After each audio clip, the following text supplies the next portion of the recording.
உள்ள எங்கள் ஆண்டவரே, இந்த அருமையான நேரத்திற்காக உமக்கு ஸ்தோத்திரம். கிருபை உள்ள கரத்தில் தாழ்த்துகிறோம். கர்த்தர் பேசுவீராக, இடைவிடுவீராக. எங்கள் ஆண்டவர் இயேசு கிறிஸ்துவின் நாமத்தில் பிதாவே. அல்லேலூயா. உயிர்த்தெழுதலே நமக்கு நம்பிக்கை இருக்கிறது. பரிசேயர் சதுசேயர் என்று ரெண்டு கூட்டத்தார் இருந்தார்கள். அதில் பரிசேயர் உயிர்த்தெழுதலை நம்புகிறவர்கள், சதுசேயர் உயிர்த்தெழுதலை நம்பாதவர்கள். பவுல் உயிர்த்தெழுதலை குறித்து பிரசங்கித்த போது, இயேசு கிறிஸ்துவின் உயிர்த்தெழுதலை குறித்து பிரசங்கித்த போது அங்கே பெரிய பிரச்சனை உண்டாயிற்று என்று சொல்லி நாம் பார்க்கிறோம். இயேசு உயிர்த்தெழுந்தார் என்பதில் நமக்கு மாற்று கருத்தில்லை. ஆனால் இயேசு கிறிஸ்துவினுடைய உயிர்த்தெழுதலுடைய அர்த்தம் என்ன, ஏன் அவர் உயிர்த்தெழுந்தார் என்பதுதான் முக்கியம். யூத ஜனங்கிட்ட இருந்ததான ஒரு பெரிய பிரச்சனை அல்லது ஒரு பெரிய தவறு என்னவென்றால், அவர்கள் தேவன் கொடுத்த பண்டிகைகளை பண்டிகைகளாய் மாத்திரம் பார்த்தார்கள். அந்த பண்டிகைகளுக்கு பின்னால் இருக்கிற பொருளை புரிந்து கொள்ளவில்லை. கொலோசியருக்கு எழுதும் போது பவுல் சொன்னது, அவைகளின் பொருள் கிறிஸ்துவை பற்றினது, அது வரும் காரியங்களுக்கு நிழலாய் இருக்கிறது என்று சொன்னார். இப்பொழுதும் புதிய ஏற்பாட்டு திருச்சபையும் அதே தவறைத்தான் செய்து கொண்டிருக்கிறது. பண்டிகைகளாய் மாத்திரம் பார்க்கிறார்கள். முதலாவது இது பண்டிகையா என்று சொன்னால் அதையும் பார்க்கணும். முதல்ல இது பண்டிகையானா அது நம்முடைய முன்னோர்கள் பாரம்பரியமாக பண்டிகைகளாக நியமித்து விட்டார்கள். இது பண்டிகை அல்ல, வேதத்தில் சொல்லப்பட்ட பண்டிகை இது அல்ல. ஆனால் இந்த காரியத்தை குறித்து நீங்கள் பார்க்கும் பொழுது, இயேசு உயிர்த்தெழுந்தார் என்பதில் எந்த விதமான மாற்று கருத்தும் இல்லை. ஆனால் அதனுடைய நோக்கம் என்ன, ஏன் உயிர்த்தெழுந்தார்? வேதம் சொல்லுகிறது, மார்க் எழுதின சுவிசேஷம் வாசித்த வசனத்தில் 16ஆம் அதிகாரத்தில் உயிர்த்தெழுந்த இயேசு வசனம் சொல்லுறது எடுத்துக்கொள்ளப்பட்டு பிதாவினுடைய வலது பாரசத்தில் உட்கார்ந்திருக்கிறார். இப்போ வரைக்கும் அதான் இருக்கிறது. பிதாவின் வலது பாரசத்தில் தான் அவர் உட்கார்ந்திருக்கிறார். அப்படியானால் அவர் உயிர்த்தெழுந்தனுடைய நோக்கம் என்ன, ஏன் அவர் உயிர்த்தெழுந்தார்? இயேசு கிறிஸ்து உயிர்த்தெழுந்து போய் அவருடைய வலது பாரசத்தில் உட்கார்ந்துட்டார். 40 நாள் இங்கே இருந்தார். 40 நாள் முடிச்சுட்டு அவர் அங்கே போய் உட்கார்ந்துட்டார். அப்படியானால் அவர் உயிர்த்தெழுந்தனுடைய நோக்கம், ஏன் உட்கார்ந்திருக்கிறார்? அப்போ பிதா அவரை உயிர்த்தெழ பண்ணினதுக்கு என்ன திட்டம் இருக்கிறது? வந்தார், மரித்தார், உயிர்த்தெழுந்தார், போய் உக்காந்துட்டார், அவ்வளோதானா? அதுக்கு தான் உயிர்த்தெழுந்தாரா அப்படின்னு சொன்னால், நாம் அங்கே தான் ஒரு மிக முக்கியமான விஷயத்தை தெரிந்து கொள்ள வேண்டியிருக்கிறது. வாசிங்கள், சங்கீதங்களின் புஸ்தகம் 110வது சங்கீதம் 1-2 வசனங்களை வாசிங்கள். கர்த்தர் என் ஆண்டவரை நோக்கி, நான் உம்முடைய சத்துருக்களை உமக்கு பாதபடியாக்கி போடும், நான் உம்முடைய சத்துருக்களை பாதபடியாக்கி போடும் வரைக்கும் நீர் என்னுடைய வலது பாரசத்தில் உட்காரும் என்றார். ஏன் இயேசு கிறிஸ்து வலது பாரசத்தில் உட்கார்ந்து இருக்கிறார்? உயிர்த்தெழுந்த ஆண்டவர் இன்னும் உட்கார்ந்து இருக்கிறார். ஏறக்குறைய நம்ம கணக்குக்கு 2000 வருஷம், அவர் கணக்குக்கு 2 நாளாக இருக்கலாம், நம்ம கணக்குக்கு 2000 வருஷம். 2000 வருஷமாக இயேசு உட்கார்ந்து இருக்கிறார். அப்படி உட்கார்ந்து இருக்கிற இயேசு கிறிஸ்து ஏன் உட்கார்ந்து இருக்கிறார் என்று சொல்லி வேதம் சொல்லுகிறது, இப்படி சத்துருக்களை பாதபடியாக்கி போடும் வரைக்கும் அப்படின்னு இருக்கு. இப்படி சத்துருக்களை பாதபடியாக்கி போடும் வரைக்கும்னா, அப்போ இன்னும் சத்துரு பாதபடியாக்கி போட வரலையா? பிசாசை இயேசு ஜெயிச்சிட்டார்னு இருக்குது. எல்லாம் உண்மைதான். இயேசு கிறிஸ்து பிசாசை ஜெயிச்சது உண்மை. பரிகரிக்கப்படும் கடைசி சத்ரு மரணம், அதில் எந்த விதமான மாற்று கருத்தும் இல்லை. இயேசு மரணத்தை ஜெயித்து விழுங்கி அந்த சாத்தானை அவர் ஜெயித்தார் என்று சொல்லி பார்க்கிறோம். ஆனால் இன்னும் இயேசு கிறிஸ்துவினுடைய அந்த சத்துருக்களை பாதபடியாக்கி போடும் வரைக்கும் என்கிறதானது முழுமை பெறவில்லை. இன்னும் எப்படி சொல்கிறீங்க அப்படின்னு கேட்டிங்கன்னு சொன்னால், இயேசு கிறிஸ்துவனுடைய 1000 வருட அரசாட்சி பூமியில் வந்து ஆளுகை செய்யணும். அவர் ஆளுகை செய்கிற வரைக்கும் இந்த சாத்தானுடைய காரியங்கள் இன்னும் கிரியை நடைபெற்று கொண்டு தான் இருக்கிறது. ஒரு உதாரணம் சொன்னால் உங்களுக்கு புரியும் நினைக்கிறேன். பல நேரங்களில் இப்போ நம்ம நாட்டை விட இன்னும் கொஞ்சம் ஈஸியாக சொல்கிறதுக்கு உங்களுக்கு சொல்கிறேன். அமெரிக்காலெலாம் பார்த்தீங்கன்னா எலெக்ஷன் நவம்பர் மாதத்தில் தான் நடக்கும், 4 வருஷத்துக்கு ஒரு தடவை. எலெக்ஷன் முடிஞ்ச உடனே அன்றைக்கே அந்த எலெக்ஷன் முடிஞ்ச 1-2 நாள்லேயே யார் ஜனாதிபதினு தெரிஞ்சிடும். ஜனாதிபதி யார் அப்படின்னு தெரிஞ்சிடும். ஆனால் அவர் பதவி ஏற்கிறது ஜனவரி மாதம் 20ஆம் தேதி தான் பதவி ஏற்பார். ஏறக்குறைய அந்த நவம்பர், டிசம்பர், ஜனவரி 2 மாதம் இப்போ பழைய ஜனாதிபதியாக தான் இருப்பார். புது ஜனாதிபதி பதவி ஏற்கவில்லை, இன்னும் பதவி ஏற்கலை. அவர் வெயிட் பண்ணிட்டு இருக்கிறார் பதவி ஏற்கிறதுக்கு. ஆனால் பழைய ஜனாதிபதி தோற்று விட்டார். அவருக்கு எந்த விதமான அதிகாரமும் இல்லை. அந்த 2 மாதத்தில் அவருக்கு எந்த விதமான அதிகாரமும் இல்லை, எந்த விதமான பெரிய சட்டங்களை போட முடியாது. ஆனால் அவர் ஜனாதிபதியாகத்தான் இருப்பார், ஒரு குறிப்பிட்ட காலகட்டம் வரைக்கும் இருப்பார். அதற்கு பிறகு இவர் அந்த இடத்துல சிங்காசனத்திலே அல்லது ஜனாதிபதியாக பதவி பிரமாணம் வைத்துவிட்ட பிறகு இவருக்கு எந்த ஜனாதிபதிங்கிற பேர் கூட இருக்காது. அது வரைக்கும் ஜனாதிபதிங்கிற பேர் இருக்கும். அதே போலத்தான் இயேசு கிறிஸ்துவானவர் இப்பொழுது ஜெயித்து உலகத்தின் ராஜா என்று சொல்லி, பூமிக்குரிய ராஜா என்று சொல்லி அனௌன்ஸ் பண்ணப்பட்டு விட்டார். வெளிப்படுத்தின விசேஷம் 1ஆம் அதிகாரம் 5வது வசனத்தை வாசியுங்கள் பார்ப்போம். உண்மையுள்ள சாட்சியும் மரித்தோரிலிருந்து முதற் பிறந்தவரும் பூமியின் ராஜாக்களுக்கு அதிபதியுமாகிய இயேசு கிறிஸ்துவினால். அப்படின்னா என்ன அர்த்தம்? இந்த உலகத்தின் அதிபதிகள் எல்லாருக்கும், ராஜாக்களுக்கு எல்லாம் அதிபதி யாரு? இயேசு கிறிஸ்து தான். ஆனால் பிதா சொல்லியிருக்கிறாரு, உங்களுடைய சத்துருக்களை பாதபடியாக்கி போடும் வரைக்கும் நீர் என்னுடைய வலது பாரசத்தில் உட்காரும் அப்படின்னு சொல்லியிருக்கிறார். அதுவே அப்படின்னா என்ன அர்த்தம்? ஒரு குறிப்பிட்ட காலகட்டம் வரைக்கும் ராஜ்ய பாரத்திற்கு இயேசு வெயிட் பண்ணி கொண்டிருக்கிறார். ஆனால் ஜெயிச்சாச்சு, எலெக்ஷன் முடிஞ்சிருச்சு, அவர் பிசாசை ஜெயிச்சாச்சு. ஆனால் அந்த இடைப்பட்ட காலம் ஒன்று இருக்கிறது. சில நேரங்களில் கர்த்தர் நமக்கு வாக்கு பண்ணி, ஜனவரி மாசமோ அல்லது உங்க ஜெபங்கள்லையோ கர்த்தர் வாக்கு பண்ணுகிறார். வாக்கு பண்ணி முடிச்ச உடனே நமக்கு என்ன தோணுது? உடனடியாக அந்த வாக்கு தத்தம் நிறைவேற்றப்பட வேண்டும். ஆண்டவர் சொன்னாருங்க, இன்னும் செய்யலீங்க. ஆண்டவர் வாக்கு பண்ணாரு, ஒரு தீர்க்கதரிசி சொன்னாரு, வீட்டுக்கு வந்தாங்க, வசனம் வாசிக்கும் போது வசனத்தில் ஆண்டவர் பேசினார். எல்லாம் உண்மை, கர்த்தர் சொன்னதில் எந்த மாற்று கருத்தும் இல்லை. ஆனால் கர்த்தர் சொன்ன அந்த வாக்குத்தத்தம் நிறைவேறுகிற காலம் ஒன்று வரும். அந்த காலகட்டம் வரைக்கும் நீங்களும் நானும் பொறுமையாக காத்திருக்க வேண்டியது அவசியமாக இருக்கிறது. அல்லேலூயா. கர்த்தர் சொன்னவைகளில் ஒன்று கூட தவறி போகாது. கர்த்தர் சொன்ன வாக்கு தத்தங்களில் ஒன்று கூட தவறி போகாது. நாம கூட அந்த வாக்கு தத்தம் மறந்தாலும் மறந்துடுவோம், சொன்னவர் ஒரு நாளும் மறக்க மாட்டார். ஆமா, அதான் உண்மை. அப்படி இருக்கும் பொழுது ஆண்டவர் உங்களுக்கு பண்ண காரியங்கள், உங்களுக்கு சொன்ன காரியங்களில் நிறைவேற்றும் அளவும், அதான் வசனம் சொல்லுது, ஏற்ற காலத்தில் உயர்த்தும்படிக்கு அவருடைய பலத்த கரத்துக்குள் இயேசு கிறிஸ்துவே 2000 வருஷமா அடங்கி உட்கார்ந்து இருக்கிறார். பாருங்களேன், அப்படியே உட்கார்ந்து இருக்கிறாரு. இப்போ ஒருவேளை நம்மலாம் அந்த இடத்துல இருந்தோம்னா என்ன கேட்போம்? ஏப்பா, நான் தான் ஜெயிச்சிட்டேனே, நான் உட்காந்துக்கிட்டே இருக்கிறேனே, நான் தான் இந்த உலகத்துக்காக நான் இவ்வளோ பாடு அனுபவிச்சேனே, இவ்வளோ காரியங்களை நான் சகிச்சிட்டேன், ஆனால் என்னை இன்னும் நீங்கள் ராஜாவா ஆக்கலையே. இல்லைப்பா, நீ தான் ராஜா. எங்கப்பா ராஜா ராஜான்னு தான் சொல்கிறீங்க, ஆனால் ஒரு சிங்காசனம் இல்லை, ஒரு இடத்துல கொண்டு போய் என்னை உட்கார வைக்கலை, என் தலையில் கிரீடத்தை அங்கே கொஞ்சம் நீங்கள் வைக்கலை, பூமியில் இருக்கிறதுக்கு அப்படின்னு நம்ம கேட்போம் நம்மளா இருந்தா. ஆனால் இயேசு கிறிஸ்துக்கிட்ட இருந்த ஒரு பெரிய ஒரு குவாலிட்டி நம்ம கற்றுக்கொள்ள வேண்டியது, குமாரனின் சாயலுக்கு ஒப்பாய் மாறணும்னு இருக்குது இல்லையா? அந்த குமாரனின் சாயலுக்கு ஒப்பா மாறணும்னா அதில் ஒரு சாயல் என்ன அப்படின்னு கேட்டிங்கன்னா, பிதா அவரை உயர்த்துகிற வரைக்கும் அவர் அமைதியாக இருப்பார். அந்த இடத்துக்கு கொண்டு வந்து பிதா உட்கார வைக்கிற வரைக்கும் அவர் வெயிட் பண்ணிக்கிட்டே இருப்பார். பிலிப்பியருக்கு எழுதும்போது சொல்லுது, அவர் சிலுவையின் முடிவு பரியந்தம் அவரை என்ன செஞ்சாரா? தாழ்த்தினார். எப்படி தெரியுமா தாழ்த்தினார்? அதான் ரொம்ப ஆச்சரியம். உங்களாலே என்னாலே அது முடியவே முடியாது. அதாவது சிலுவைக்கு போறதை பத்தி நான் பேசவே இல்லை. நான் சொல்றது அந்த தாழ்மை எப்படிப்பட்ட தாழ்மை நீங்க தெரிஞ்சுக்கணும். யோவான் எழுதின சுவிசேஷம் 13ஆம் அதிகாரம் 1வது வசனத்தை வாசியுங்கள் பார்ப்போம். முன்னே இயேசு உலகத்தை விட்டு பிதாவினிடத்திற்கு போகும்படியான தம்முடைய வேலை வந்ததென்று அறிந்து இப்ப தெரிஞ்சிருச்சு, அவருக்கு வந்துருச்சு சொல்லி. அடுத்த வசனம், தாம் இவ்வுலகத்தில் இருக்கிற தம்முடையவர்களிடத்தில் அன்பு வைத்தபடியே முடிவு பரியந்தம் அவர்களிடத்தில் அன்பு வைத்தார். 3வது வசனம், தம்முடைய கையில் பிதா எல்லாவற்றையும் ஒப்பு கொடுத்தார் என்பதையும் தாம் தேவனிடத்திலிருந்து வந்ததையும் தேவனிடத்திற்கு போகிறதையும் இயேசு அறிந்து. எவ்வளவு இந்த வசனம் கவனிங்க. பிதா தன் கையில் எல்லாவற்றையும் ஒப்பு கொடுத்தார் என்பதை அறிந்து. இப்ப எல்லா அத்தாரிட்டியும் அவர் கையில இருக்கு. யார் கையில இருக்குது? இயேசு கிறிஸ்துவினுடைய கையில இருக்குது. பிதா கொடுத்துட்டார். இதே மாதிரி பிதா ஒருத்தர் கையில கொடுத்தாருன்னா ஆதாம் கையில கொடுத்தார். ஆதியாகமம் 1:28 சகலவற்றையும் ஆண்டு கொள்ளுங்கள் அப்படின்னு சொல்லி அப்படியே கொடுத்தாரு ஆதாம் கிட்ட. அதுக்கப்புறம் இயேசு கிட்ட தான் கொடுக்கிறாரு. எல்லாவற்றையும் ஒப்பு கொடுத்தார் என்பதை இயேசு அறிந்து. இப்ப எல்லாம் அவர் கைக்கு வந்துருச்சு. அடுத்த வசனம் வாசிங்க. போஜனத்தை விட்டு எழுந்து வஸ்திரங்களை கழற்றி வைத்து ஒரு சீலையை எடுத்து அறையிலே கட்டிக்கொண்டு பின்பு பாத்திரத்தில் தண்ணீர் வார்த்து சீஷருடைய கால்களை கழுவவும். முடியுமா உங்களால? வாய்ப்பு இருக்குதா? எல்லாவற்றையும் ஒப்பு கொடுத்தார் என்பதை அறிந்து. இப்ப என்கிட்ட அத்தனை அத்தாரிட்டியும் என் கையில இருக்கு, என்கிட்ட எல்லா பவரும் இருக்கு. அந்த பவர் வந்துருச்சுன்னு தெரிஞ்ச உடனே உங்களுக்கும் எனக்கும் கண்ணுல ஒரு பெருமை வரும், நடையில ஒரு மாற்றம் வரும், பேச்சில் ஒரு திமிர் வரும். ஒரு சின்ன விஷயம், ஒரு இடத்துல அப்படி கொஞ்சம். ஒரு தம்பியை ஒரு நாள் எங்க ஊழியக்காரர் என்ன பண்ணாரு, ஒரு தம்பியை ஒரு 10 நாள் ஒரு ஊழிய பயிற்சிக்கு அனுப்பி வச்சார். அந்த தம்பி 10 நாள் ஊழிய பயிற்சிக்கு போயிட்டு வந்தார். அங்கே போயிட்டு வந்த உடனே அவங்க கொடுத்த பயிற்சியில் அவர் ப்ராபசி சொல்லவும், தீர்க்க தரிசனம் சொல்லவும், அற்புத அடையாளங்கள் செய்யறதுக்கு வரங்களை ஆண்டவர் கொடுத்தாரு. 10 நாள் தான் அந்த கூட்டம்.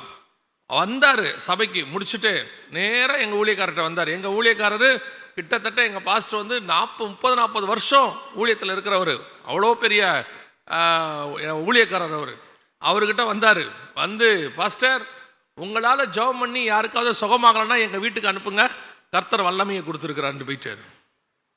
இது நடந்த சம்பவம். எங்கள் சபையில் ஒரு சின்ன அதிகாரத்தை கையில் எடுத்த உடனே தலையில் ஒரு பெருமை, கண்ணில் ஒரு பெருமை. இயேசு கிறிஸ்து எல்லாவற்றையும் தனக்கு பிதா ஒப்பு கொடுத்தார் என்பதை அறிந்து முடிவு பரியந்தம், சிலுவையின் முடிவு பரியந்தம் தன்னை தாழ்த்தினார்.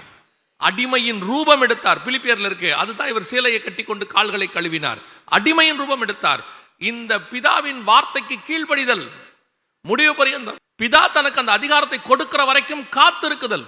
இதே காரியத்தை தான் சாத்தான் செஞ்சான். சாத்தான் என்ன பண்ணானா, அவன் அப்படியே ஆண்டவர் அவ்வளோ அழகா உருவாக்கி கொண்டு போயிட்டு வச்சா அவருடைய இடத்துக்கு வரத்துக்கு ஆசைப்பட்டானா, அந்த சிங்காசனத்தில் போய் உட்காரணும்னு நினைச்சானா, அவரை அந்த ஈக்குவலா மாறணும்னு நினைச்சானா. இதுதான் இன்னைக்கு காத்திருக்கிற அனுபவம் இல்லாமல். ஆண்டவர் உங்களை எவ்வளவு உயர்த்துகிறாரோ அவ்வளவு தாழ்த்துங்கள், எவ்வளவு உயர்த்துகிறாரோ அவ்வளவு பொறுமையா இருங்கள். எவ்வளவு காரியங்கள் கர்த்தர் உங்களுக்கு கொடுக்கிறாரோ அவ்வளவுக்கு அவ்வளவு உங்களுக்கு தாழ்மை வரணும். கொஞ்சம் வெளிப்பாடு வந்துட்டா, ஒரு வரம் கிரியை செஞ்சுட்டா, கொஞ்சம் ஆராதனை நடத்த தெரிஞ்சிட்டா, 2 பாட்டு பாட தெரிஞ்சிட்டா, 2 சாட்சி யாராவது வந்து ஐயா உங்களுடைய செய்தியில ரட்சிக்கப்பட்டோம் அல்லது உங்களுடைய பாட்டில் நாங்க ஆண்டவரை ஃபீல் பண்ணோம்னு சொன்ன உடனே கண்ணுல பெருமை. வேதம் சொல்லுகிறது, உங்களுடைய சத்துருக்களை பாதபடியாக்கி போடும் வரைக்கும் என் வலது பாரசத்தில் உட்காரும். ஆண்டவரே இவ்வளவு பாடு அனுபவிச்ச, எல்லாம் பண்ண, உட்காரும். ஒரு கேள்வி கேட்காம உட்கார்ந்து இருக்கிறார் பாருங்க. அந்த குமாரனுடைய சுபாவம் தான் உங்களுக்கும் எனக்கும் வரணும். அதுதான் உயிர் தெழுதலுடைய சாயல், குமாரனின் சாயல். இன்னைக்கு நமக்கு இருக்குதா? ஒரு ஊழியத்தில் ஒரு சின்ன காரியம் கொடுத்த உடனே அப்படியே நம்ம தலையில எல்லாம் வச்சுட்டா மாதிரி. நான் சொல்லுவேன், எப்பொழுதும் ஊழியத்தின் பாதையில உயர்த்தும் போது நமக்கு மேல இருக்கிறவங்க நம்ம கிட்ட சொல்றதுல பல காரியம் நமக்கு உடன்பாடு இருக்காது. நம்ம ஊழியக்காரங்க நமக்கு மேல இருக்கும்போது அவங்க சில காரியங்கள் சொல்லுவாங்க. சொல்லும் பொழுது நமக்கு என்னமோ அவங்க சொல்றது தப்பா தெரியும். ஏன் இவங்க இப்படி பண்றாங்க, இப்படி பண்ணா நல்லா இருக்குமே, இப்படி செஞ்சா சரியா இருக்குமே அப்படின்னு நமக்கு நினைக்கும். இது எதுக்கு கர்த்தர் அப்படி அந்த மாதிரி சூழ்நிலையில வைக்கிறார் தெரியுமா? நான் கத்துக்கிட்டதை உங்களுக்கு சொல்றேன். கர்த்தர் என்ன சொல்றாருன்னா, ராணுவத்துக்குள்ள நீங்க போனீங்கன்னா, ராணுவத்திலேயோ அது ராஜ்யபாரத்துக்கோ போனீங்கன்னா, அந்த ராஜா சொல்றத அப்படியே அந்த மந்திரி கேட்கணும், அந்த தளபதி சொல்றத அப்படியே கீழே இருக்கிறவங்க கேட்கணும். அதுக்கு பேரு ஒபே தி ஆர்டர். என்ன அர்த்தம்னா, இப்ப நீங்க பார்த்திருப்பீங்க, போலீஸ் எல்லாம் இருக்காங்கல்ல, மேல இருக்கிற அதிகாரி சார்ஜ் அப்படின்னு அவங்க அடிப்பாங்க. யாரை அடிக்கிறோன்ற கேள்வியே கிடையாது, அடின்னா அடிப்பாங்க. கண்ணீர் புகை கொண்டு வீசு அப்படின்னா வீசுவாங்க. யாரை பேசுறோம் அதெல்லாம் இங்க பேச்சே கிடையாது. நமக்கு மேல இருந்து என்ன உத்தரவு வருதோ அந்த உத்தரவுக்கு அவங்க அப்படியே கீழ்ப்படிவாங்க. அதான் ஒபே தி ஆர்டர் அப்படின்னு அர்த்தம். யோசிச்சு பாருங்க, அப்படியே கீழ்ப்படிதல்.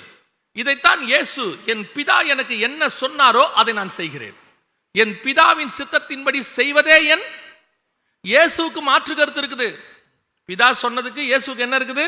மாற்று கருத்து இருக்குது. கெத்செமனேல சொல்றாரு, பிதாவே உமக்கு சித்தமானால் இந்த பாத்திரம் என்னை விட்டு நீங்கும்படி செய்யும். அவருக்கு ஒரு ஆசை இருக்குது, இல்லை இப்படி பண்ணலாமா, இல்லை இது வேற மாதிரி செய்யலாமா. அப்படி மாற்று கருத்து வரும்பொழுது கூட அவர் சொல்றாரு, ஆகிலும் என் சித்தத்தின்படி அல்ல. இதுதான் ஒபே தி ஆர்டர். உட்காரம்னா உட்கார்ந்தார் பாருங்க, பாடு அனுபவினா பாடு அனுபவிச்சார் பாருங்க. பல நேரத்தில் அவர் சொல்லக்கூடியது, நமக்கு மேல இருக்கிறவங்க சொல்லக்கூடியது, அது ஊழியக்காரங்களா இருக்கட்டும், தாய் தகப்பனாக இருக்கட்டும், சொல்லக்கூடியது சில நேரத்தில் நமக்கு உடன்பாடாக இருக்காது. ஆனா பரலோகம் என்ன எதிர்பார்க்குதுன்னா, ஒபே தி ஆர்டர். இதை எதுக்கு சொல்லி கொடுக்குது பரலோகம் அப்படின்னு கேட்டா, அவர் சொல்றது தான் தப்பு, நீ சரின்னு கரெக்ட் பண்றதுக்காக என்ன அங்க வைக்கல. என்னை எதுக்கு வச்சிருக்க தெரியுமா? நீ எப்படி அவனுக்கு கீழ்ப்படுகிறாயோ அந்த கீழ்ப்படுதலை கற்றுக்கொள்வாய். ஒரு நாள் நான் சொல்லும் போது நீ எனக்கு கீழ்ப்படிவாய். ஏன் தெரியுமா? பிதா சொல்ற எல்லா விஷயமும் நமக்கு கரெக்டா படாது, தேவன் சொல்ற எல்லாம் நமக்கு கரெக்டா படாது. சில நேரத்தில் நமக்கு சரியா தப்பான்னு கூட தெரியாது. ஆண்டவர் சொல்றது தப்பு மாதிரியே தெரியும். என்னங்க அப்படி சொல்றீங்க, ஆண்டவர் சொன்னா தப்பா இருக்குமா? தப்பா இருக்காது, நமக்கு தப்பு மாதிரி தெரியும். உதாரணத்துக்கு நான் சொல்றேன், திடீர்னு அனனியாவை கூப்பிட்டு சொல்றாரு, நீ போ, நேர் தெரு என்ற ஒரு தெரு இருக்கிறது, அங்கே சவுல் என்ற ஒரு மனுஷன் இருக்கிறான், அவனை போய் அபிஷேகம் பண்ணு, அவனை நான் ஊழியத்துக்கு வேறு பிரிச்சிருக்கிறேன் அப்படின்னு சொல்றாரு. இப்ப இது அனனியாவுக்கு தப்பாகப்படுகிறது. அனனியா சொல்றாரு, ஆண்டவரே அந்த மனுஷன் சபைகளை துன்பப்படுத்துகிறவன் ஆயிற்று, அவங்கிட்ட போக சொல்றீங்களே, இவர் பார்வைக்கு அது தப்பா தெரியுது. அவங்கிட்ட போக சொல்றாரு, அவனா செலக்ட் பண்ணிருக்கிறாரு மினிஸ்ட்ரிக்கு, இவனை போய் மினிஸ்ட்ரிக்கு எடுத்தீங்க அப்படின்னு அவருக்கு ஒரு எண்ணம். ஆண்டவர் சொல்றாரு, எனக்கு தெரியும் நீ போ. அந்த வார்த்தை ரொம்ப அழகா இருக்கும், எனக்கு தெரியும் நீ போ. அப்படின்னா என்ன அர்த்தம்? கர்த்தருடைய கருத்து சில நேரங்களிலே நமக்கு ஏற்புடையதா இல்லை, ஆனால் அவர் சொன்னால் அதில் ஒரு நீதி இருக்கும், அதுல ஒரு நியாயம் இருக்கும். கர்த்தரிடத்தில் தவறு என்பதில்லை. பல நேரங்களிலே சில காரியங்களை சபையிலே செய்யும் பொழுது, ஊழியர்கள் செய்யும் போது, மூத்தவர்கள் செய்யும் போது, போதகர்கள் செய்யும் போது, கீழே இருக்கிற நாம் அதை கேட்டு கீழ்ப்படிந்து செய்யணும். இந்த மாற்று கருத்து நமக்கு இருக்கும், இல்லாமல் இருக்காது. மனுஷன்னா இருக்கதான் செய்யும்.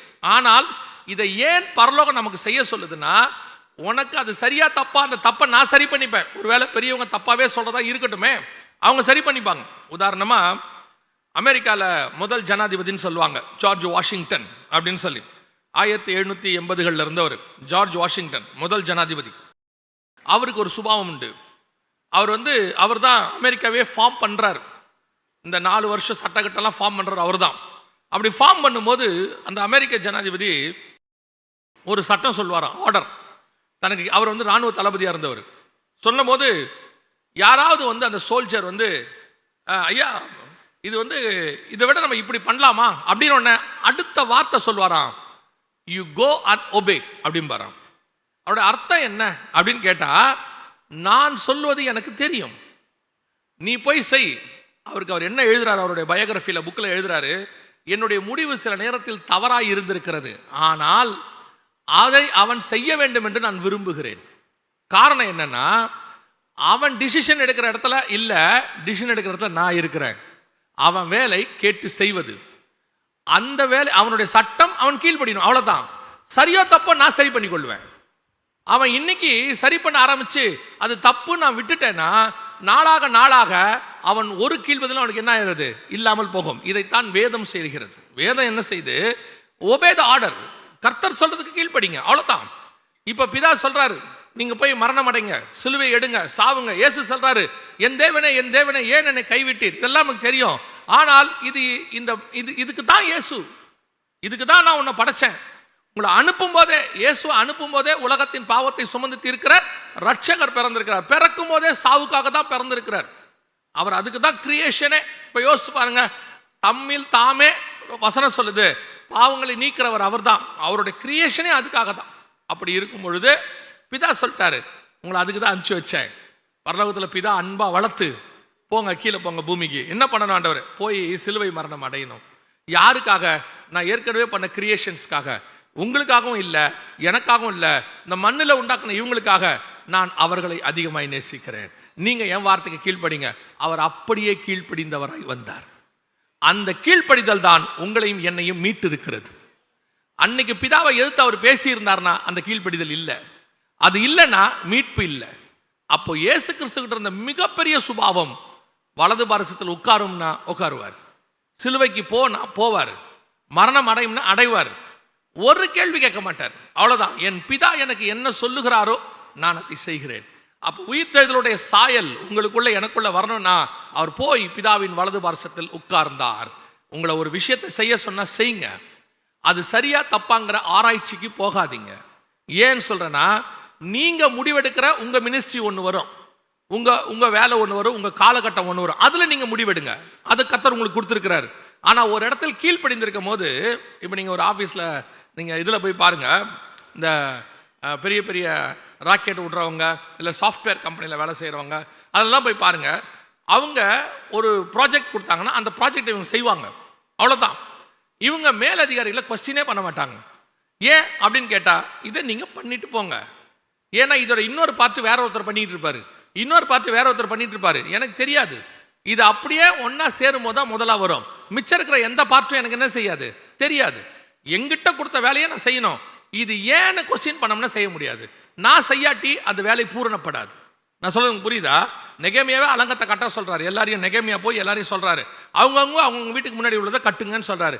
ஒருத்தன் கேட்கறான், நான் நினைக்கிற ஒரு உதாரணத்துக்கு, இந்த பக்கமும் யாரும் கட்டல, இந்த பக்கமும் யாரும் கட்டல, நான் மட்டும் ஏன் கட்டணும்? அந்த கேள்வியை கேட்டானா அலங்கமே வராது. உன் வேலையை நீ செய், அவங்கவுங்க வேலையை அவங்கவுங்க செய்வாங்க. ஒரு நாள் அலங்கம் கட்டி முடிக்கப்பட்டிருக்கும். அவ்வளவுதான். நம்முடைய வேலை பிதாவின் சித்தத்தை செய்வது. obey the order. மறந்துடாதீங்க, பிதா நமக்கு எந்த இடத்துல வச்சு என்ன செய்ய சொல்றாரோ அதை செய்யணும். அவ்வளவுதான். அதுல என்ன இருக்கு ஏதா இருக்கு, பாவத்தை தவிர மிச்சம் எல்லாத்துக்கும் நீங்க கீழ்ப்படியலாம். அவ்வளவுதான் சொல்றேன். பாவத்தை தவிர நீங்க எல்லாத்துக்கும் கீழ்ப்படிஞ்சு அவங்க சொல்றதை செய்யுங்க. அந்த கீழ்ப்படிதல் ஒரு நாளும் உங்களை வீணா போகாது. ஒரு நாள் திடீர்னு கூப்பிட்டு யோசுவாவை கூப்பிட்டு மோசே சொல்றாரு 17ஆம் அதிகார யாத்திராகமத்துல, நீ போய் அமலேக்கியர்கிட்ட சண்டை போடு அப்படிங்கிறாரு. ஏன் காலேப் இருக்கான், அவனை அனுப்புங்க, நான் ஏன் சண்டை போடணும்? அமலேக்கியர்கள் பயங்கர ஸ்ட்ராங்கான ஆளு, உண்மையிலே அவங்க ரொம்ப ஸ்ட்ராங். பாத்தீங்கன்னா மோசே கையை கீழே இறக்குனா யோசுவா தோத்து போறாரு. யோசுவாவின் கை சோர்ந்து போகுது. மோசே கையை தூக்குனா அவர் ஜெயிக்கிறாரு. பயங்கர யோசுவாவை பொறுத்த வரைக்கும் மோசே தூக்குறாருலாம் தெரியாது, அவர் கீழே சண்டை போட்டுக்கிட்டு இருக்கிறாரு. இப்போ யோசுவா கேட்டிருக்கலாம், ஏன் மோசே எப்ப பார்த்தாலும் என்னையே அனுப்புறீங்க, இந்த காலேப்பை அனுப்பி விடுங்க, நல்லா தானே இருக்கிறான் ஆளு, ஏன் அவனை அனுப்ப மாட்டீங்க? இன்னைக்கு நம்ம எத்தனை கேள்வி கேட்கிறோம் சர்ச்சில். ஒரு வேலையை சொன்னா ஏன் அவனை மட்டும் அனுப்புறீங்க, அவனையே அனுப்புறீங்க, என்னையே தான் வேலை வாங்குறீங்க, அவனையெல்லாம் வேலை வாங்க மாட்டேங்கிறீங்க. கர்த்தர் உனக்கு கொடுத்த வேலையை நீங்கள் செய்யுங்க. கர்த்தர் உங்களை ஒரு இடத்துல பிளேஸ்மெண்ட் பண்ணியிருக்கிறார்னா அதுக்கு ஒரு ரீசன் இருக்கும். உன்னுடைய ஃபியூச்சர் அவருக்கு தெரியும். அதை பேஸ் பண்ணி தான் கர்த்தர் உன்னை பிளேஸ்மெண்ட் பண்ணியிருக்கிறார். உனக்கு கொடுக்கக்கூடிய ஒவ்வொரு டாஸ்க்கு பின்னாடியும் கர்த்தருடைய திட்டம் இருக்கிறது, உன்னை உருவாக்குதல் இருக்கிறது. எது அதிகமாய் உருவாக்கப்படுகிறதோ, எது அதிகமாக பாடு அனுபவிக்கிறதோ அது அவ்வளவாக உயர்த்தப்படும் என்று அர்த்தம். அவரை எவ்வளவு பாடு அனுபவிச்சாரோ அவ்வளவு கர்த்தர் அவரை உயர்த்தி மேலே வைத்தார். அல்லேலூயா.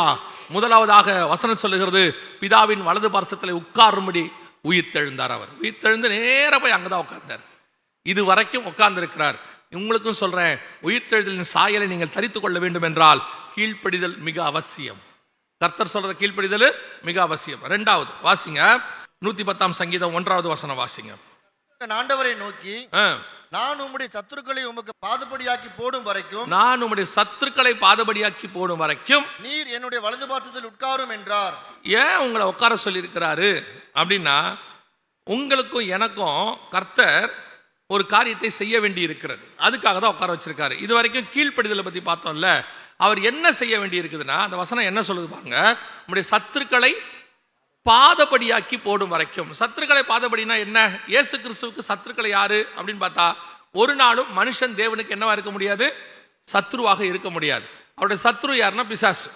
பிசாசை பாதபடியாக்கி போடும் வரைக்கும். இது எப்ப நடக்கும் அப்படின்னு கேட்டீங்கன்னா, 20ஆம் அதிகாரம் வெளிப்படுத்தின விசேஷம் 1-2 வசனத்துல 2வது வசனத்துல வசனம் சொல்லுது, பிசாஸ் என்றும் சாத்தான் என்றும் சொல்லப்பட்ட பழைய பாம்பாகிய வலு சர்ப்பத்தை அவன் என்ன செய்தானா, 1000 வருஷம் கட்டி பாதாளத்துல போட்டானாம். அந்த 1000 வருஷம் இயேசு தொடங்கும் போது பிசாசு இல்ல, அவன் பாதாளத்துக்கு போயிட்டான். சத்துருக்களை பாதபடியாக்கி போடும் வரைக்கும் நீர் ஆளுகை செய்ய வேண்டிய காலம் இருக்கு. 2வது வசனம் வாசிங்க, 110:2. கர்த்தர் சீயோனிலிருந்து உமது வல்லமையின் செங்கோலை அனுப்புவார், நீர் உம்முடைய சத்துருக்களின் நடுவே ஆளுகை செய்யும். அந்த ஆளுகை வரணும்னா சத்துரு பாதபடியாக்கி போடப்படணும். அவனை சிங்காசனத்துக்கு இவர் வந்து ஆளுகை ஆயிடவர் சரசாட்சி தொடங்கும் போது சாத்தா இருக்கக்கூடாது. அவன் எங்க இருக்கணும், பாதாளத்துக்கு போயிடணும். சத்துருக்கள் பாதபடியாக்கி போட்டா இவருடைய ஆளுகை தொடங்கும். 110ஆம் சங்கீதம் இயேசுவை பத்தின இருக்கு. அதிலே கீழே வாசிங்கன்னா, நீர் மெல்கிசேதேக்கின் முறைமையின்படி ஆசாரியராக இருக்கிறீர், எல்லாம் கீழே வரும். அப்படியே தொடர்ந்து வாசிக்கிட்டே வந்தீங்கன்னா அது இயேசு கிறிஸ்துவை பத்தினதான ப்ராபசி, தீர்க்க தரிசனம். அப்போ இயேசு கிறிஸ்து ஆளுகை செய்ய தொடங்க வேண்டும். இது வரைக்கும் காத்திருக்கிறாரு, இன்னும் அவர் ஆளுகை செய்யல. ஆளுகை செய்யல மீன்ஸ் இன்னும் அபிஷியலாக பூமியில உட்காரல அவரு ராஜாவா. அதை சொல்ல வர, முழு அதிகாரம் அவர்கிட்ட தான் இருக்கு. பூமியின் ராஜாக்களுக்கு அதிபதி அவர் தான். உடனே தப்பா புரிஞ்சுக்காதீங்க, அப்ப இயேசுக்கு ஆளுகை இல்லையான்னு. அவர் தான் ஆளுகை செய்கிறார். ஸ்பிரிச்சுவலி எல்லாம் வந்துடுச்சு. நான் சொல்றது லிட்ரலி அவர் இறங்கி ஆயிடவர் சரசாட்சியை இன்னும் செய்யல, எருசலேமை தலைமையாக வைத்து. அது வரைக்கும் இந்த சத்துருக்களை பாதபடி கொஞ்ச நாள் இந்த பிசாசு இருக்க வேண்டியிருக்கு. அவன் வசனம் சொல்லுது, தனக்கு கொஞ்ச காலமே உண்டென்று அவனுக்கு ஒரு டைம் கொடுத்து வச்சிருக்கிற ஆண்டவர். ஆயிடவர் சரசாட்சி தொடங்கத்துக்கு முன்னாடி வரைக்கும் அவனுக்கு டைம் இருக்கு. அது வரைக்கும் நீ கொஞ்சம் பொறுமையாடு, உன்னுடைய சத்துருக்களை பாதபடியாக்கி போடும் வரைக்கும். பல நேரத்தில் கர்த்தர் உங்களை என்னையும் உயர்த்துறதுக்கு ஒரு காரணத்தை கர்த்தர் வச்சிருக்கிறார். இன்னும் ஏன் உயர்த்தாம இருக்கிறாரு, இன்னும் ஏன் நம்ம கையில் ஆளுகை வரல? ஒரு சிலர் நினைக்கிறாங்க, ஏன் இன்னும் நமக்கிட்ட ஆண்டவர் கொடுக்காம இருக்காரு, ஏன் இன்னும் கொஞ்சம் ஒரு நெருக்கம் இருக்குது, நம்ம இன்னும் மேலே போக விடாம சில டிஸ்டர்பன்ஸ் அல்லது சில காரியங்களை கர்த்தர் வச்சிருக்கிறாரு. என்ன காரணம்னா, இன்னும் நீங்கள் உங்களுக்கு விரோதமான சில சத்துருக்களை கர்த்தர் பாதபடியாக்கி போடும் வரதுக்கு வெயிட் பண்றார். வாசிங்க, ரோமர் நிருபம் 16ஆம் அதிகாரம் 20வது வசனத்தை வாசி.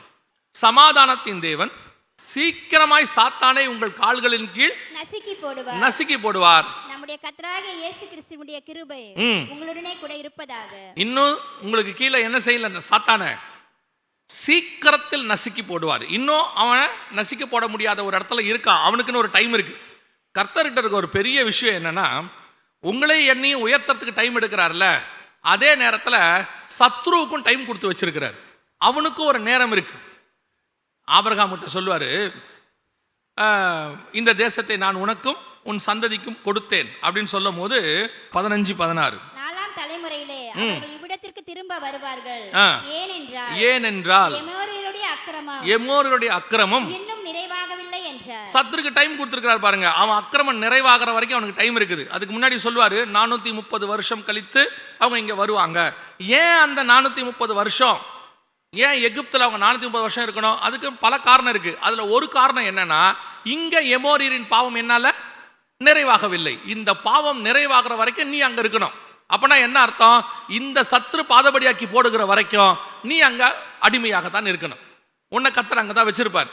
பல நேரத்துல ஏன் கர்த்தர் சொல்லிவிட்டு இன்னும் உயர்த்தாமல் இருக்கிறார்? ஏன்னா உனக்கு விரோதமான சத்துருக்கள் உனக்கு கீழே இன்னும் போடப்பட வேண்டி இருக்கிறது. இன்னும் உனக்கு விரோதமானவர்களை கர்த்தர் நசுக்கி போட வேண்டி இருக்கிறது. அவர்களை நசுக்கிற வரைக்கும் உன்னை உயர்த்த முடியாது. அதான் முக்கியம். ஏன்னா உயர்த்தினா நீ அவனை பார்த்து பயந்துருவ. எப்படி சொல்றீங்க அப்படின்னு கேட்டா, இப்ப பாருங்க, கானானுக்குள்ள போறாங்க. என்னாகமத்தில் இருக்கு. கானானுக்குள்ள அவங்க போறாங்க. போகும்பொழுது அவங்க போய் அங்க இருக்கிற ஏனோக்கின் புத்திரராகிய ராட்சதர்களை கண்டார்கள் அப்படின்னு இருக்கும். அங்க போனீங்கன்னா இப்ப பார்த்துட்டு வந்து என்ன பண்ணிட்டான், 12 பேர்ல 10 பேர் துர்ச்செய்தி இருக்கு. எது துர்ச்செய்தி? அங்க போனா அவளைத்தான் நம்மளை அப்படி பண்ணிடுவாங்க, இப்படி பண்ணிடுவாங்க எல்லாம் சொல்லிட்டான். இப்ப கர்த்தர் என்ன சொல்லிட்டாரு, சரிப்பா நீங்க என்ன செய்யுங்க, போய் 40 வருஷம் சுத்திட்டு வாங்கன்னு சொல்லுவார். இது இவனுங்களுக்கு கஷ்டமாயிருச்சு. என்னடா நம்ம சொன்னதுக்கு 40 வருஷம்ட்டாரு. ஒரு குரூப் இல்ல இல்ல நாங்க உடனே போறோம்பா, அடி வாங்குவான், அதெல்லாம் நடக்கும், நம்ம எல்லாருக்கும் தெரியும். ஆனா இவங்களை ஏன் 40 வருஷம் சுத்த சொன்னாரு? அதான் அடுத்த கேள்வி. ஏன் இவங்களை 40 வருஷம் சுத்த சொன்னாரு? பல நேரத்துல கர்த்தர் நம்மள 40 வருஷம் சுத்த சொல்றாரு, கொஞ்சம் வெயிட் பண்ண சொல்றாரு, கொஞ்சம் தாமதமாகுது. அதெல்லாம் கேட்கும் போது நமக்கு மனமடிவாகுது. அவங்களுக்கும் ஆச்சு. அந்த இடத்துல அந்த வழியின் நிமித்தமும் மன்னாவின் நிமித்தமும் அவர்கள் மனமடிவாகி சோர்வடைந்துன்னு இருக்கு. அப்ப யோசித்து பாருங்க, ஏன் 40 வருஷம் சுத்த சொன்னாரு? அதுக்கு ஆண்டவர் சொன்ன காரணம், 40 நாளுக்கு தக்கதாக 40 வருஷம் சுத்து. ஏதோ கோபத்துல ஆண்டவர் வந்து நம்ம பதறி போய் பேசுவோம்ல, சில நேரத்தில் பிள்ளைகள் எல்லாம் சபிச்சிரும் பதறி போய். அந்த மாதிரி ஒரு நாளும் ஆண்டவர் பேச மாட்டார். பதறி போயெல்லாம் சொல்லல. அவர் ஒரு தெளிவா தான் சொன்னார், 40 வருஷம் சுத்திட்டு வாங்கினாரு. இவங்களுக்கு அது கொஞ்சம் கஷ்டமாயிடுச்சு, என்னடா நம்மளை பார்த்து சுத்த சொல்லிட்டாரு இப்படின்ட்டு. ஆனா உண்மை என்ன தெரியுமா, இவங்க சுத்திட்டு வருவாங்க. சுத்திட்டு வரும்போது என்ன நடக்கும் பாருங்களேன். நியாயாதிபதிகளின் புஸ்தகம் 3ஆம் அதிகாரம் 2-3 வாசிங்க. இஸ்ரவேல் புத்திரரின் சந்ததியாரும் அதற்கும் நிச்சயம் செய்த அறியாதிருந்தவர்களும் அவைகளை அறியும்படி பழக்குவிப்பதற்காகவும் கர்த்தர் விட்டு வைத்த ஜாதிகள் யார் என்றால் பெலிஸ்தரின் 5 அதிபதிகள். நல்லா கவனிங்க, இவங்க திரும்பி வரும்போது நடக்கிற சம்பவம். கர்த்தர் விட்டு வைத்த ஜாதிகள் என்னவென்றால் பெலிஸ்தரின் 5 அதிபதிகள், கானானியரும் சீதோனியரும் பாகால் எர்மோன் துவக்கி அமாத்திற்குள் பிரவேசிக்கும் வரைக்கும் லீபனோனின் மலைகளிலே குடியிருக்கிற ஏவியருமே. அந்த ஏனோக்கின் புத்திரர் இங்க இல்ல பாருங்க. எந்த ராட்சதரை கண்டு பயந்தாங்களோ அவங்க என்ன செய்யல, இப்ப இல்ல. திரும்பி வரும்போது பார்த்தா அந்த 40 வருஷம் முடியும் போது ஏனாக்கின் புத்திரர் இல்ல உள்ள. இவர் ஏன் சுத்தி வர சொன்னார்னா, நீ உன் சத்ருவை பார்த்து பயந்துட்ட. எந்த சத்ருவை பார்த்து பயந்தியோ அந்த சத்ரு இன்னும் 40 வருஷத்துல என்ன ஆயிடுவான், க்ளோஸ் ஆயிடுவான். நீ போய் சுத்தி வா, அதுக்குள்ள நான் உன் சத்ருவை இங்க ரிமூவ் பண்ணிடுவேன். பல நேரத்தில் கர்த்தர் இந்த காரியத்தை செய்ய சொல்லும் போது நமக்கு மனமடிவா இருக்குது. ஏன் இன்னும் தாமதமாகுது, ஏன் இன்னும் இந்த மாதிரி காரியங்கள்லாம் நடக்குது, ஏன் ஆண்டவரே என்ன இப்படிலாம் செய்யறீங்க அப்படின்னா, ஆண்டவர் சொல்றாரு, உன் சத்ரு இன்னும் கொஞ்சம் பேர் இருக்கிறாங்க, அவங்கள பாதபடியாக்கி போட வேண்டி இருக்குது. சாலமோன் ராஜாவாகணும்னு சொன்னா யோவாப் இருக்கக்கூடாது. யோவாப் இருந்தானா அவன் சாலமோன ராஜாவா குடைச்சல் கொடுத்துக்கிட்டே இருப்பான். காரணம், யோவாப் தாவீதுக்கு அப்புறம் யாரை தான் பார்க்கணும்னு விரும்புறான்? அப்சலோமை அவன் ராஜாவாக்கணும்னு நினைச்சான் ஆரம்பத்தில். அதுக்கப்புறம் அத்தோனியாவை ராஜாவாக்கணும்னு விரும்புறான். ஆனால் அவன் ஒரு நாளும் சாலமோனை ராஜாவாக்க விரும்பவே இல்லை. கர்த்தருடைய திட்டம் சாலமோன் ராஜாவாவது. யோவாபுக்கு என்ன பிரச்சனை தெரியுமா? இந்த சாலமோன் யாரு? இதே சாலமோனுடைய அம்மா பத்சேபாள். இந்த பத்சேபாள் இஷ்யூ வரும்போது இந்த தாவீது என்ன பண்ணான்னு எனக்கு தெரியும். இந்த சாலமோன் எப்படிப்பட்ட ஆளு, எப்படி பிறந்தா, இவங்க அம்மா யாரு, எல்லாம் எனக்கு தெரியும். இவன் போய் ராஜாவா நமக்கு? இவனை அடுத்து ஆக்கணுமா அப்படின்னு சாலமோன் வரும்போது யோவாப் நினைச்சிருப்பாரு, நான் பார்த்து வளர்ந்த பையன், நான் பார்த்து மேல கொண்டு வந்த பையன், இவன் ராஜா, நான் ராஜாவே வாழ்கன்னு சொல்லணுமா? பார்த்தாரு, ரைட்டு, இவன் சரி வர மாட்டான், இவனை அப்சலோம் காலத்தில் இருந்தவர் அடுத்து அத்தோனியாவுக்கு ராஜாவாக்கிற முயற்சி பண்றார். நடந்துச்சு.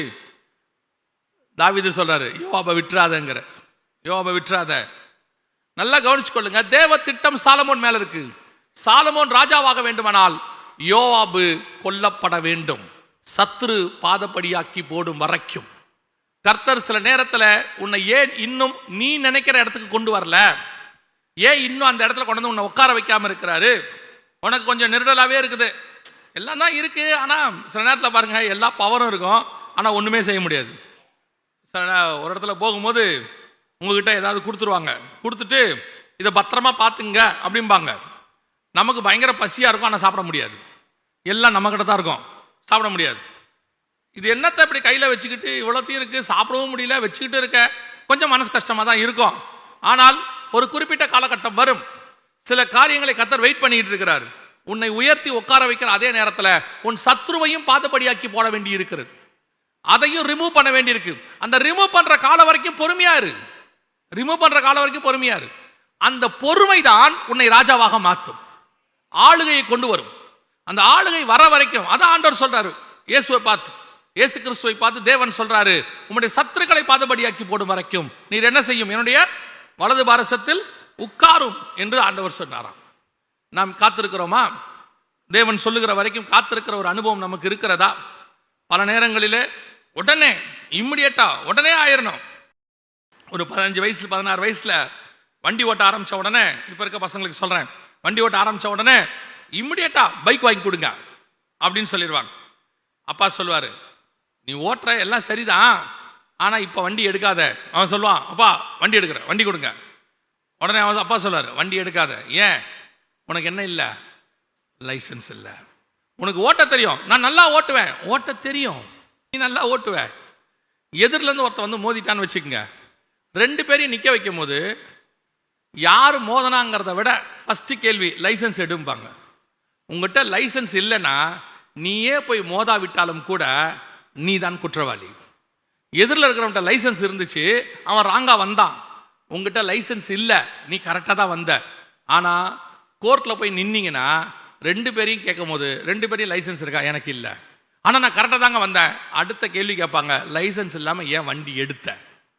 அந்த லைசன்ஸ் வர வரைக்கும் உனக்கு வண்டி ஓட்ட தெரிஞ்சாலும் சரி, உங்ககிட்ட வண்டி இருந்தாலும் சரி, நீ என்னதான் வண்டியில ஜகஜால கில்லாடியா இருந்தாலும் சரி, கையில் அத்தாரிட்டி வர்ற வரைக்கும் யூ மஸ்ட் வெயிட். கர்த்தர் உன்னை பொறுமையாக இருக்க சொல்லுகிறார். நீ பொறுமையாக இரு, உன்னை உயர்த்தி உட்கார வைக்கிற ஒரு காலகட்டம் வரும். அந்த சத்துருக்களை நான் பாதபடியாக்கி போடுகிற வரைக்கும் பொறுமையோடு இரு, அவசரப்படாது. பல நேரங்களில் இப்போ இயேசு கிறிஸ்துவே வெயிட் பண்ணிட்டு இருக்கிறார். அவர் என்ன கேட்கணும் பிதாவை பார்த்து, இந்த பயலை தான் சிலுவையிலேயே நான் ஜெயிச்சிட்டேனே, இப்பவே உடனே க்ளோஸ் பண்ணி முடிச்சிடலாமே, ஏன் அப்படி வச்சிருக்கிறீங்க அப்படின்னு கேட்டா, நீங்க ஜெயிச்சிட்டீங்க சிலுவையில், ஆனா உங்க கூட ஒருத்தர் ஆளுகை செய்யணும்ல, ஒரு குரூப் வந்து ஆளுகை செய்யணும்ல, அவங்கெல்லாம் வரணும்ல, அவர்களும் யாரை ஜெயிக்க வேண்டி இருக்கிறது? இந்த சத்துருவை ஜெயிக்க வேண்டியிருக்கு. நீங்க எப்படி மரணத்தை ஜெயித்தீங்களோ அவங்களும் ஜெயிக்கணும், நீங்க எப்படி உலகத்தை ஜெயித்தீங்களோ அவங்களும் ஜெயிக்கணும். உங்களுக்கு இந்த சத்துரு எப்படி ஒரு எக்ஸாமினேஷனர், அதாவது ஒரு டெஸ்ட் எடுக்கிற ஆள் மாதிரி இருந்தானோ, அதே மாதிரி இன்னொரு குரூப்புக்கும் இவன் இருப்பான். அவங்கெல்லாம் ஜெயிச்சு மொத்தமா வந்தாதான் ஆளுகை செய்ய முடியும். அது வரைக்கும் நான் இவனை விட்டு வச்சிருக்கிறேன். இயேசு பொறுமையோடு கூட காத்து கொண்டு இருக்கிறார். இதைத்தான் நான் உங்களுக்கு சொல்லுகிறேன். உங்களுக்கு முன்பாக ஆண்டவர் சத்துருக்களை வைத்திருக்கிறார். சத்துருக்களை துரத்துகிற வரைக்கும் வெயிட் பண்ணுங்க. அடுத்து சொல்லிட்டு முடிக்கிறேன். இன்னும் ஏன் ஆண்டவர் ஆளுகை கொடுக்காமல் இருக்கிறார்? திருப்பி வாசிங்க, 110ஆம் சங்கீதத்தை வாசிங்க, திருப்பி 2வது வசனத்தை வாசிங்க. சீயோனிலிருந்து உமது வல்லமையின் செங்கோலை அனுப்புவார், நீர் உம்முடைய சத்துருக்களின் நடுவே ஆளுகை செய்யும். நீர் உம்முடைய சத்துருக்களின் நடுவே ஆளுகை செய்யும். நல்லா கவனிச்சுக்கொள்ளுங்க. நம்மளை ஏன் கர்த்தர் உயர்த்தி உட்கார வச்சிருக்கிறார்னா, கண்டிப்பாக ஆண்டவர் திருப்பி நமக்கு என்ன தரப்போறாரு? சத்துருக்களுக்கு நடுவே ஒரு ஆளுகை தரப்போகிறார். ஆனால் ஆளுகையை பெற்றுக்கொள்ள வேண்டும் என்றால் என்ன செய்யணும்? அவர் மரித்து சிலுவை சுமந்து மரித்து உயிர்த்தெழுந்துதான் ஆளுகைக்கு வருகிறார். அதே மாதிரி உங்களுக்கும் எனக்கும் அப்படி ஒரு ரூட் இருக்கு. அப்படி ஒரு ரூட் இருக்கு. நிறைய பேர் என்ன சொல்றாங்க இந்த கடைசி காலத்துலன்னா, அவர் தான் எல்லா பாடுகளையும் சுமந்து தீர்த்துட்டாரு, நமக்கு என்ன கிடையாது, பாடுகளே கிடையாது, அதெல்லாம் இயேசு முடிச்சிட்டாரு, நமக்கு அப்படி ஒன்னே இல்லைன்றாங்க. வாசிங்க தீமோத்தேயுவின் புத்தகம் 2 தீமோத்தேயு 2:12 வாசிங்க பார்ப்போம். அவரோடு கூட பாடுகளை சகித்தோமானால் அவரோடு கூட பாடுகளை சகித்தோமானால் அவரோடு கூட ஆளுகையும் செய்வோம். அப்ப இது அப்படியே ஆப்போசிட்டா யோசிச்சு பாருங்க. அவரோடு கூட ஆளுகை செய்ய வேண்டுமானால் அவரோடு கூட பாடுகளையும் சகிக்கணும். பாடுகளை சகிக்காம என்ன வராது, ஆளுகை வராது. எதுக்கு உங்களை இதுவரைக்கும் காத்து கொண்டிருக்க சொல்றார் தெரியுமா? நாம் கடந்து போக வேண்டிய பாதை ஒன்று இருக்கிறது, நாம் கிராஸ் பண்ண வேண்டிய பாடுகள் கொஞ்சம் இருக்குது. இயேசு தெளிவா சொன்னாரு, அவனவன் தன் தன் சிலுவையை எடுத்துக்கொண்டு என்னை பின்பற்றி வர கடவன். நான் சிலுவைக்கு போயிட்டேன், உங்களுக்கும் எனக்கு சிலுவை இல்லைன்னு சொல்லலை. நிறைய பேர் என்ன சொல்றாங்க, அவர் சிலுவைக்கு போயிட்டாரு, நமக்கு சிலுவை கிடையாது. நமக்குரிய சிலுவைன்னு ஒன்று இருக்குது. அதனால தான் பவுல் சொல்றாரு, என்னை நான் சிலுவையில் அறைந்திருக்கிறேன். அவங்களுக்குன்னு ஒரு பாடு இருக்குது. பாடுகள் இல்லாமல் ஆளுகை இல்லை. இங்க வசனமே சொல்லுது, உபத்திரவங்களுக்கு நடுவில் தான் கடந்து போகணுமா, இடுக்கடான வாசல் வழியே பிரவேசியுங்கள். சிலர் பிரசங்கத்துக்காக என்ன பண்றாங்க, அல்லது ஒரு உலக பிரகாரமான ஆசீர்வாதத்துக்காக அவங்க என்ன சொல்றாங்கன்னா, நீ என்ன அறிக்கை பண்றியோ அதாங்க கிடைக்கும், அதனால ஏன் பாடுன்னு சொல்ற, பாடுகளை நீ இருக்குன்னு சொல்லாத அப்படிங்கிறாங்க. பாடுகள் இருக்குன்னு பைபிள் சொல்லுதானே. அவரோடு கூட பாடு சகித்தோமானால் அவரோடு கூட ஆளுகையும் செய்வோம். பாடுகள்ல 2 வகை இருக்குது. பவுல் எழுதுவார் ரோமருக்கு எழுதும் போது, 2 வகையான பாடு இருக்குது. ஒன்று மாம்சத்தோடு ரத்தத்தோடு, பசியோ பஞ்சமோ பட்டயமோ நிர்வாணமோ நாசமோசமோ, மாம்சத்துக்குரியது. 2 எங்களுக்கு மாம்சத்தோடு ரத்தத்தோடும் அல்ல, வானமண்டலத்தின் பொல்லாத சரி ஸ்பிரிச்சுவல் பாடு. ஒன்று பிசிக்கல் இல்ல ஸ்பிரிச்சுவல், 2ல ஏதோ ஒன்று இருக்கும். பவுலுக்கு 2ம் இருந்துச்சு. ஒவ்வொருத்தருக்கும் ஏதாவது 2 இருக்கலாம், 1 இருக்கலாம், இந்த 1 இருக்கலாம், அந்த 1 இருக்கலாம். ஆனா கண்டிப்பா உண்டு. இடுக்கனான வாசல் வழி தான் பிரவேசிக்கணும். ஏதோ ஒன்று இருக்கும். ஸ்பிரிச்சுவலி நீ போராடிட்டு இருப்பீங்க, ஒரு பாவத்தை ஜெயிக்கிறதுக்கு கண்களின் இச்சை, ஜீவனத்தின் பெருமை, மாம்சத்தின் இச்சை, இதெல்லாம் ஜெயிச்சு அதை பொருள் ஆசை, பணத்தாசை, இதெல்லாம் ஜெயிக்கிறதுக்கு போராடிட்டு இருப்பீங்க இல்லையா? நான் ஸ்பிரிச்சுவலி ஸ்ட்ராங்கா இருப்பேன், பார்த்தா பிசிக்கலி வீட்டில் பிரச்சனையா இருக்கும், சர்ச்சுக்கு போக விடாம தடுப்பாங்க, அடிப்பாங்க, உதப்பாங்க, அது நடக்கும். ஏதோ ஒன்று இருக்கும். இந்த பாடுகள் மத்தியில நீங்கள் ஜெயித்து வரும்போது அவரோடு கூட பாடு சகித்தோமானால் அவரோடு கூட ஆளுகையும் செய்வோம். அப்ப ஆண்டவர் நமக்கு ஆளுகை வச்சிருக்கிறார், ஆளுகை இல்லைன்னு சொல்லவே இல்லை. ஆனால் அந்த ஆளுகைக்கு முன்பாக சில காரியங்களை நாம் கடக்க வேண்டி இருக்கிறது. கடந்து வரும்போது தான் அந்த ஆளுகை நம் கையிலே வரும். வெளிப்படுத்தின விசேஷம் 20ஆம் அதிகாரத்துல ஆளுகை செய்யறவங்களை பத்தி சொல்லப்பட்டிருக்கு. வாசிங்க 4வது வசனம் வாசிங்க. அன்றியும் நான் சிங்காசனங்களை கண்டேன், அவைகளின் மேல் உட்கார்ந்தார்கள், நியாய தீர்ப்பு கொடுக்கும்படி அவர்களுக்கு அதிகாரம் அளிக்கப்பட்டது. இயேசுவை பற்றிய சாட்சி நிமித்தம் யார் உட்கார்ந்து நியாய தீர்ப்பு கொடுக்கறாங்கன்னு கவனிங்க. இயேசுவை பற்றிய சாட்சி நிமித்தமும் தேவனுடைய வசனத்தின் நிமித்தமும் சிறைசேதம் பண்ணப்பட்டவர்களுடைய ஆத்துமாக்களையும் மிருகத்தையாவது அசுரபத்தையாவது நாமத்தையாவது வணங்காதவர்களையும் நெற்றியில் தங்கள் இருந்தவர்களையும் கண்டேன். அவர்கள் உயிர்த்து கிறிஸ்துவுடனே கூட 1000 வருஷம் அரசாண்டார்கள். அப்படின்னா என்ன அர்த்தம்? இவெல்லாம் யாருன்னு கேட்டீங்கன்னா உபத்திரவப்பட்டவன் தான் அத்தனை பேரும். இங்க 1000 வருஷம் அரசாட்சி இயேசுவோடு கூட பண்றானே, இயேசு வரத பாசத்துல உட்கார்ந்து இருக்கிறாரு, அவர் சத்துருக்களை பாதபடியாக்க வரைக்கும் வெயிட் பண்றாரு, அவர் ஆளுகை செய்ய போறாரு. 2வது வசனம் 110 சொல்லுது. அவரோடு கூட ஆளுகை செய்ய போகிற அந்த கூட்டம் யாருன்னா, அவர் நிமித்தமாக இயேசு கிறிஸ்துவினுடைய நாமத்தின் நிமித்தமும் தேவனுடைய வசனத்தின் நிமித்தமும் சிறைச்சேதம் பண்ணப்பட்டவருடைய ஆத்துமாக்கள். அது மட்டுமல்ல, அவரோடு கூட பாடு சகித்தவர்கள். இவங்க தான் ஆளுகையும் செய்ய முடியும். இது இல்லாமல் ஆளுகை வராது. ஏன் உங்களை ஆண்டவர் உபத்திரத்துக்கு நேரம் நடத்துறாரு? ஏன் என் வாழ்க்கையில பிரச்சனை? உபத்திரம் இல்லைன்னா இருக்கு. எதுக்கு உபத்திரவம்? நான் உபத்திரவப்பட்டது நல்லது, பிரமாணங்களை கற்றுக்கொண்டேன். பவுல் சொல்றாரு, எனக்கு வெளிப்படுத்தப்பட்ட மேன்மை நிமித்தம் அல்ல, என் பாடுகளை குறித்து நான் மேன்மை பாராட்டுவேன். ஏன் தெரியுமா? அது என்னை பரலோகத்துக்கு கொண்டு போகிறது. நடுவில் சில பிரச்சனைகளை கர்த்தர் அனுமதிக்கிறார், நடுவில் சில போராட்டங்களை கர்த்தர் அனுமதிக்கிறார். காரணம், உன்னை ஆளுகை செய்ய வைப்பதற்காக. ஆமென். அப்படின்னா என்ன அர்த்தம்? உயிர்த்தெழுதலின் சாயலை நீங்கள் தரித்துக் கொண்டு அவரோடு கூட இருக்க வேண்டுமானால் முதலாவது வலது பாரசத்தில் காத்திருக்கிறது போல நீங்களும் நானும் காத்திருக்க வேண்டும். ஏன் காத்திருக்க வேண்டும்? ஒரு சில சத்துருக்களை கர்த்தர் உங்களுக்கு பாதபடியாக்கி போட போகிறார். அதுக்கு தான் கர்த்தர் வெயிட் பண்ணிட்டு இருக்கிறார். பொறுமையா காத்திருங்க, அந்த சத்துருக்களை பாதபடியாக்கி போடுவார். சீக்கிரத்தில் சமாதானத்தின் தேவன் உங்களுக்கு அதை செய்வார். சாத்தானை உங்கள் கால்களுக்கு கீழே நசுக்குவார். கடைசியாக அப்படி காத்திருக்கிறவர்கள், உபத்திரவத்துக்கு நடுவில் கடந்து போகிறவர்கள், ஒரு நாள் அவரோடு கூட ஆளுகையும் செய்ய போகிறோம். ஆமென்.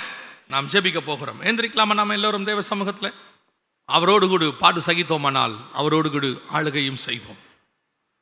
உங்களுக்கும் எனக்கும் கர்த்தர் மிகப்பெரியதான ஆளுகை வைத்திருக்கிறார். எந்த ஆளுகை தெரியுமா? அவரோடு கூட சிங்காசனத்தில் உட்கார்ந்து ஜெயம் கொள்ளுகிறவன் எவனோ அவனை என்னோடு கூட சிங்காசனத்தில் உட்கார வைத்துக் கொள்வேன். அப்படி சிங்காசனத்தில் உட்கார்ந்துருக்கிறவன் நியாயம் தீர்க்கிறவனாய் உட்கார்ந்துருப்பான். ஆனா இவங்கெல்லாம் யார் தெரியுமா? இயேசு கிறிஸ்துவின் நிமித்தமும் தேவனுடைய வசனத்தின் நிமித்தமும் பாடு அனுபவித்தவர்கள். ஒப்பு கொடுப்போமா? நீங்கள் கடந்து போகிற பாதை நல்லது. சில சத்துருக்களை கர்த்தர் உங்களுக்கு முன்பாக வச்சிருக்கிறார். நீங்க நினைக்கிறீங்க, ஏன் இந்த சத்துருவை வச்சிருக்கிறாரு, ஏன் இந்த சத்துருவை வச்சிருக்கிறாரு? உண்மை, கர்த்தர் அனுமதி கொடுத்திருக்கிறார். அந்த சத்துருக்களை ஒரு நாள் உங்கள் கால்களுக்கு கீழே கர்த்தர் நசுக்கி போடுவார். அப்பொழுது நீங்கள் ஆளுகையை பெற்றுக்கொள்வீர்கள். இயேசு கிறிஸ்துவும் அதே வழியா தான் கடந்து போனார். நம்மையும் கர்த்தர் அதே வழியா தான் கடந்து போக பண்ணுகிறார். அவருடைய வலது பார்சத்தில் அவர் உட்கார்ந்தது போல நான் எப்படி பிதாவினிடத்தில் அதிகாரம் பெற்று அவரோடு கூட உட்கார்ந்தேனோ அதே மாதிரி உன்னையும் உட்கார வைத்துக் கொள்வேன் என்று கர்த்தர் வாக்கு பண்ணுகிறார். நாம் ஜெபிப்போமா? அப்பா, நீர் எங்களை கண்டுபிடிச்சு வேறு விரிச்சு உம்முடைய அபிஷேகத்தால நிரப்பி இதோ எங்களை நடத்தி கொண்டிருக்கிற பாதைகள் எல்லாவற்றுக்கும் ஸ்தோத்திரம். சீக்கிரத்தில் சமாதானத்தின் தேவன் சாத்தானை எங்கள் கால்களுக்கு கீழே நசுக்கி உம்மோடு கூட வலது வாரசத்தில் உட்கார வைத்து உம்மோடு கூட ஆளுகையும் தரப்போற தயவுக்காக உமக்கு ஸ்தோத்திரம். வாக்கு தத்தம் பண்ணினவர் உண்மை உள்ளவரப்பா. அது வரைக்கும் பொறுமையோடு கூட நாங்கள் காத்திருக்க, அது வரைக்கும் தாழ்மையோடு கூட காத்திருக்க, நீர் எப்படி பிதாவின் சித்தத்துக்கு கீழ்ப்படிந்திருந்தீரோ அதே போல நாங்களும் கீழ்ப்படிந்திருக்க கிருபை பாராட்டும்.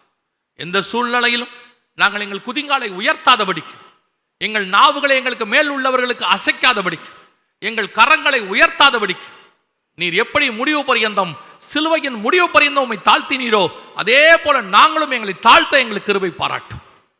ஆகிலும் எங்கள் சித்தத்தின்படி அல்ல ஆண்டவரே, உம்முடைய சித்தத்தின்படி ஆக கடவது. எங்கள் ஆண்டவர் இயேசு கிறிஸ்துவின்